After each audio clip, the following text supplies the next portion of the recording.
Okay, so in last video we talked about how to calculate this variance value given two continuous variables. But if you kind of look at it closely, you will see one problem with this covariance value. So this is a product decided by the deviations for both x variable and y variable. So in other words, it's not a standardized value for us to assess the correlations given two variables. Let me give you a concrete example. Let's say we have a variance of 20. That seems quite big, but let's say if we have x and y, these two variables have a very large variance themselves. Of course, we are gonna have a really large value for their covariance. But this large value of this covariance does not indicate or reflect whether these two variables vary altogether. So again, this variance is a product of the variance of x and y. So it's not just purely reflecting x and y's correlation. So in other words, we want to standardize this covariance to have a consistent scale for all the correlations given any two variables. So how we standardize it? We want to, like I said earlier, this value is a product of the variance of x and the variance of y. So if we want to standardize it, we simply divide this covariance value by the standard deviation of x and the standard deviation of y. So again, the way we standardize this covariance is actually the way we calculate the correlation coefficient. That is, we want to divide this covariance by the standard deviation of x and y. And this result will be a pure indicator of the correlation between x and y. And we call this value, this R value, the Pearson product moment correlation coefficient. And this is a full name. And for most of the time, we simply call it a Pearson correlation coefficient or just a correlation coefficient. So after we standardize this covariance by dividing this value by the standard deviation of x and y, we will hold a consistent scale for all Pearson correlation values. And this value can range from -1 all the way up to +1.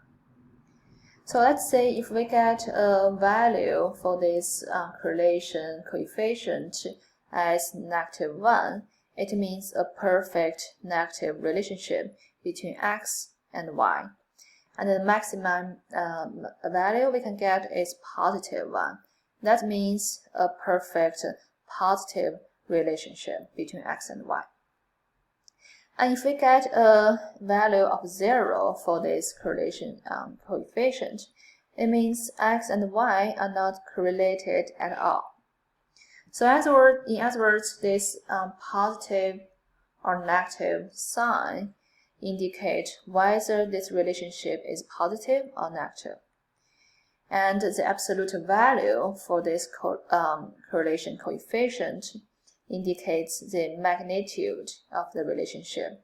The larger value we have for this absolute value of Rxy, this correlation coefficient, the stronger the relationship we have between x and y, no matter whether it's positive or negative. Okay, so the strength of this relationship is reflected in the absolute value of this Rxy.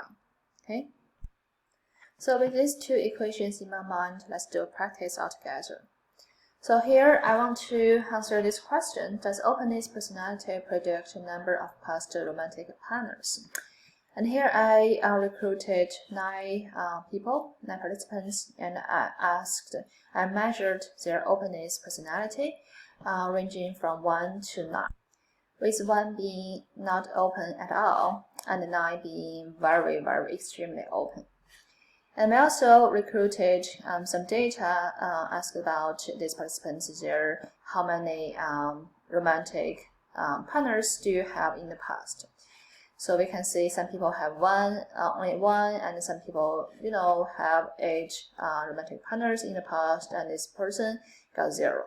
Okay, so each person provides 2 data points. First one is their openness personality, and second one, number of X. And here, let's say X represents this openness measure, and Y represents this X number. So I've calculated the mean for this openness measure, 5.33, and the mean for the second measure, number of X. On average, these 9 people got 4.89 romantic partners in the past. I also calculated the standard deviation for the first measure, 2.20, and also the standard deviation for the second measure, number of X, 3.87. So let's first calculate the covariance. So like I said earlier, the covariance, we want to compute it first. Find the deviation for each individual value from their mean for the first variable, and do the same thing for the second variable, and then find their product, and add all these 9 data points, 9 pairs of observations altogether, and divide it by n minus 1. And n is the number of pairs of observations we've got here. So that is the number of participants we have here. That is 9 here. So this first part, that's the first participant's data, 7 minus the mean for this first variable, multiply by the by these parentheses, and we have the first person's second data point for this variable minus the mean for this second variable. Yeah. And this is a computation we do for the first person, and we do the same thing for the rest 8 people here. So we're gonna do kind of 9 computations like this one, add them up, and divide it by n minus 1. And this gives us the value for our covariance between X and Y, which is 7.48.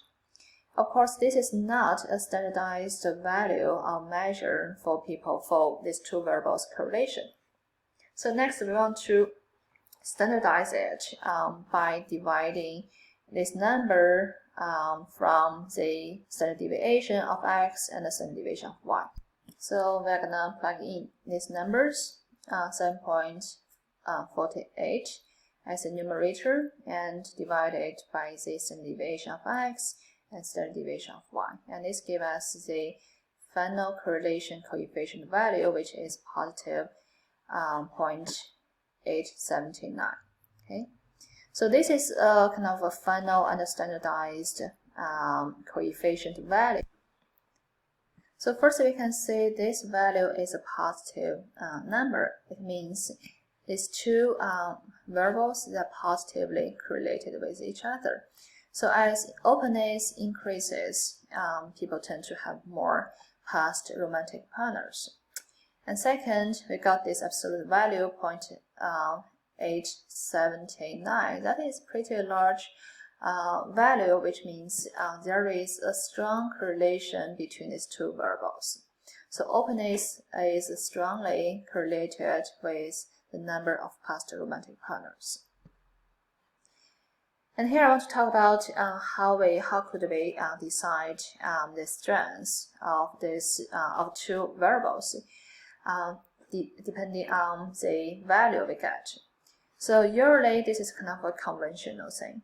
So if we have this absolute value smaller than 0.30, no matter whether it's positive or negative, we say they are having a weak correlation. And if the absolute value of this correlation coefficient is somewhere between 0.30 and 0.60, we say these 2 variables are having a moderate correlation. And if this absolute value is larger than 0.60, such as the number we got here, 0.88, we say these two variables are having a very strong correlation with each other. And again, positive correlation means that these two variables are positively correlated. So both of these two variables, they are increasing at the same time or decreasing at the same time. And if we got a negative correlation, it means that they are negatively correlated with each other. They are showing totally opposite pattern. One is decreasing and the other one is increasing. So that is this how we calculate this example, how to calculate this covariance and also correlation coefficient.